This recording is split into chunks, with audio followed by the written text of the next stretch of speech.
તો મહાસંગ્રામ 2.0 અને એટલા માટે કારણ કે ગઈકાલ ઇસ્લામાબાદ શાંતિ વાર્તા અને આ પછી ડોનાલ્ડ ટ્રમ્પ દ્વારા જે સ્ટેટમેન્ટ આપવામાં આવ્યું શાંતિ વાર્તા નિષ્ફળ થવા પર અમેરિકાના રાષ્ટ્રપતિનું પહેલું સ્ટેટમેન્ટ આવ્યું, કહ્યું ઈરાને તેના વાયદા પૂરા કર્યા નથી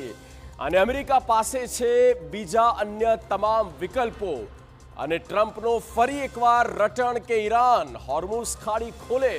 અને હોર્મુઝ ખાડી બંધ થતા આખી દુનિયા પરેશાન છે. અમેરિકાના રાષ્ટ્રપતિ ડોનાલ્ડ ટ્રમ્પ દ્વારા કહેવામાં આવ્યું કે જે ભરોસો ઈરાન પર રાખવામાં આવ્યો અને એ ભરોસો પૂરો નથી કર્યો અને ઈરાને જે વાયદા હતા તેને પૂરા કર્યા નથી, તો કઈ રીતે આ યુદ્ધ વિરામ હવે કાયમી બનશે, કાયમી પરિવર્તિત થશે તેની પર પણ હવે સવાલ થઈ રહ્યા છે. બંને પક્ષ, બંને દેશ પોતપોતાની વાત લઈને, પોતપોતાના મુદ્દા પ્રસ્તાવ લઈને જ્યારે ઇસ્લામાબાદમાં મળે છે અને આજે પહેલી રાઉન્ડ ટેબલ બેઠક છે તે ફેલ જાય છે, તો ઓવરઓલ હવે આગળ